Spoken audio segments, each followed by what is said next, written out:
వృత్తిరీత్యా ఆమె ఒక దంత వైద్యురాలు. రోగులకు చికిత్స చేస్తారు. ప్రవృత్తి మాత్రం వ్యవసాయం. మార్కెట్లో లభించే కల్తీ పాలు అనేక కొత్త రోగాలకు కారణం. ఈ సమస్యను అధిగమించేందుకు పాడి పరిశ్రమ నిర్వహిస్తూ నాణ్యమైన పాల దిగుబడిని తీస్తున్నారు. అంతేకాదు సొంతంగా అవుట్లెట్ ఏర్పాటు చేసి వినియోగదారులకు పాలు అమ్ముతూ మంచి ఆదాయం గడించడమే కాకుండా పలువురికి ఉపాధి కల్పిస్తున్నారు.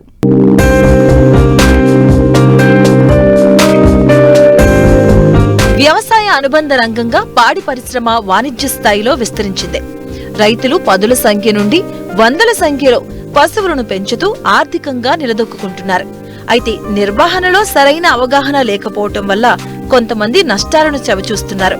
కానీ అనంతపురం జిల్లా అనంతపురం టౌన్ కు చెందినటువంటి దంత వైద్యురాలి డాక్టర్ తేజస్విని కరోనా తర్వాత 4 ఆవులతో డైరీని ప్రారంభించి నేడు 50 ఆవులు గేదెల డైరీగా అభివృద్ధి పరిచింది. ఒక డైరీని అనంతపురం పట్టణంలో నిర్వహిస్తూ ఉండగా మరొకటి కళ్యాణదుర్గం మండలం ముద్దినాయనపల్లి గ్రామంలో నిర్వహిస్తున్నారు. మేత కోసం 20 ఎకరాల్లో పలు పశుగ్రాలను పెంచుతున్నారు. ప్రతిరోజు 2 డైరీ ఫామ్ల నుంచి 250 లీటర్ల పాల దిగుబడిని తీస్తున్నారు. వచ్చిన పాల దిగుబడిని సొంతంగా అవుట్లెట్ ఏర్పాటు చేసి వినియోగదారులకు అమ్ముతున్నారు. ఈ డైరీ నిర్వహణ ద్వారా 10 మందికి ఉపాధి కల్పిస్తూ ఆదర్శంగా నిలుస్తున్నారు. సో ఇప్పుడు నా కాన్సెప్ట్ ఏంటంటే ఫామ్ ఫ్రెష్ మిల్క్ సప్లై చేయాలని. సో నేరుగా మనం ఫ్రెష్ మిల్క్ ప్రొవైడ్ చేసే దానికోసమని నా ప్యాషన్ కొద్దీ నేను ఇవి మెయింటైన్ చేస్తున్నానండి. దాదాపు 2.5 years అవుతుందండి. ప్రస్తుతానికి ఇక్కడ మాకు 20+ ఉన్నాయి. దాదాపు ఇంకొక ఫామ్లో వచ్చేసి 50 దాకా ఉన్నాయి టోటల్ క్యాటిల్. ఇక్కడ పర్ డే వచ్చేసి 140 లీటర్స్ అవుతున్నాయండి. ఒక ఆవు న్యాచురల్గా తినే ఫుడ్లో దాదాపు దానికి 70% milk production only from the water.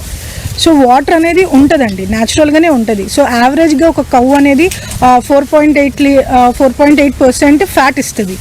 SNF ఒక 6 దాకా ఉంటుంది. కానీ మనం చూసే డైరీ మిల్క్లో ఎట్లా ఉంటున్నది, 6% ఫ్యాట్ ఉంటుంది, అంటే equals to buffalo milk. So cow milk ఎప్పుడండి బఫెలో మిల్క్ అయింది? So it's an analog milk.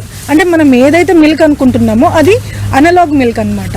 So అంత కాన్సన్ట్రేటెడ్ ఫుడ్ని మనం తీసుకుంటున్నాం. సో ఏదన్నా న్యాచురలే అండి. So natural contents milk. పెట్టుబడి స్టార్టింగ్ ఎంత అయింది? మీకు ఆదాయం అంటే టోటల్గా వచ్చేసి కొంచెం చేసామండి. అంటే ఫస్ట్ ఇన్వెస్ట్మెంట్ ఈజ్ 5 lakhs. మళ్ళీ దానికి రొటేషన్ చేసుకుంటూ వస్తున్నాము. సో మొత్తం అంతా ఇప్పుడు ఇన్వెస్ట్మెంట్ వచ్చేసి లైక్ 60 lakhs అయ్యిందండి. ఒక 10 acres ల్యాండ్ ఉంది. ఇంకొక 10 acres లీజ్కి తీసుకున్నాము. సో అక్కడ పండించుకుంటామండి. దానాలు కానీ మొక్కజొన్న, తర్వాత మన ఏరియాకి అనంతపురం ఏరియాకి సూటబుల్ జొన్నలు, సో గడ్డి జొన్నలని వెటర్నరీ స్టాఫ్ వాళ్ళు ఇస్తారు. సో అవి పండిస్తామండి. సో దాన్ని మేము ఫాడర్గా దానా రూపంలో ఇస్తామండి న్యాచురల్గా. మన దాంట్లో వచ్చేది మాత్రం యావరేజ్గా 14 litres is the best yield అండి. పర్ డే పర్ కౌ నుంచి 14 లీటర్స్ అండి యావరేజ్గా. బఫెల్లోస్కి యావరేజ్గా 8 to 10 లీటర్స్ పర్ డే అండి. దీంట్లో ఏవి ప్యూర్ హెచ్ఎఫ్ కానీ జెర్సీలు కానీ లేవు. ప్యూర్ అంటే క్రాస్ బ్రీడ్స్ ఇవి. సో దీని క్రాస్ బ్రీడ్స్ ఏమవుతుంది అంటే హెచ్ఎఫ్లో ఉన్న ప్రొడక్షన్ ఎక్కువ, ప్లస్ మన ఏరియాకి తట్టుకునే రెసిస్టెంట్ జీన్స్ ఉంటాయి. సో ఇది సంకర జాతికి చెందింది కాబట్టి ప్రొడక్షన్ ఎక్కువ ఉంటుంది. అదేవిధంగా డిసీజ్ రెసిస్టెన్స్ మన ఎండ క్లైమేట్కి 40 degrees 45 degrees వరకు కూడా తట్టుకుంటాయి. మా ఫాదర్ అగ్రికల్చర్గా చేస్తారు. సో అందుకు నాకు దాని మీద ఇంట్రెస్ట్ ఉంది. చదువుకున్నప్పటికీ నాకు అంటే మన ల్యాండ్స్ మీద అగ్రికల్చర్ మీద నాకు ఇష్టం ఉంది. మనం ఎక్కడన్నా ఉండని మన బేస్ మర్చిపోకూడదు అనేది నా కాన్సెప్ట్. సో టెక్నాలజీ మీద ఎక్కువ రిలయబుల్ అవుతామండి మేము. నా దగ్గర 10 members వర్క్ చేస్తారు. అంటే వర్క్ ప్రొవైడ్ చేస్తున్నాము.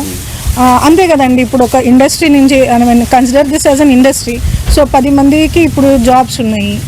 ఎకానమీకి మన ఓన్ కాంట్రిబ్యూషన్ ఏంటి, మన ద్వారా మనం ఎంతమందికి శాలరీలు ఇవ్వగలం. మేబీ నాది చిన్న యూనిట్ అవ్వచ్చు, రేపొద్దున పెద్ద యూనిట్ అవ్వచ్చు. ఈరోజు 10 మంది వర్క్ చేస్తున్నారు, రేపొద్దున ఒక 50 మంది దాకా వెళ్ళొచ్చు.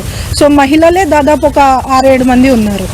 బీయింగ్ ఏ ఉమెన్ అంటే అట్లా బ్యాస్ కాదు కానీ, బట్ నేను వాళ్ళకు ఉపాధి కల్పించాలనేది నా మోటివ్.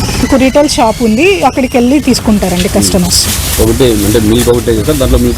లేదండి, ఇప్పుడు ప్రస్తుతానికి మాకున్న సినారియోకి ఓన్లీ మిల్క్ మీద కాన్సన్ట్రేషన్ ఉంది అంతే. మిల్క్ ఇప్పుడు అంటే దేశంలో మిల్క్, ఆయిల్, నీళ్లు ప్యూర్గా ఇస్తే చాలండి, మళ్ళీ మనము డాక్టర్స్ దగ్గరకు పోవాల్సిన అవసరం లేదు. సో నా కాన్సెప్ట్ ఓన్లీ మిల్క్ మీదే ఉంది ఇప్పుడు. ఎట్లా అమ్ముతున్నారు లీటర్ పాలు ఎట్లా అమ్ముతున్నారు? అంటే బఫెలో మిల్క్ లీటర్ 65 రూపీస్ అండి, కౌ మిల్క్ లీటర్ 55 రూపీస్. దీన్నే ఇంకొక పెద్దగా తీసుకెళ్ళాలి. ఇది ఇప్పుడు ప్రస్తుతానికి మేము లీజ్కి తీసుకున్నామండి. ఇక్కడ నెలకి రెంట్ వచ్చేసి ఒక 8,000 పే చేస్తున్నాము. ఇది అంతా బేసిక్గా అంటే ఎండాకాలంలో కాబట్టి తడికలు అయితే కొద్ది కూల్ ఉంటాయని వేపించాము న్యాచురల్గా.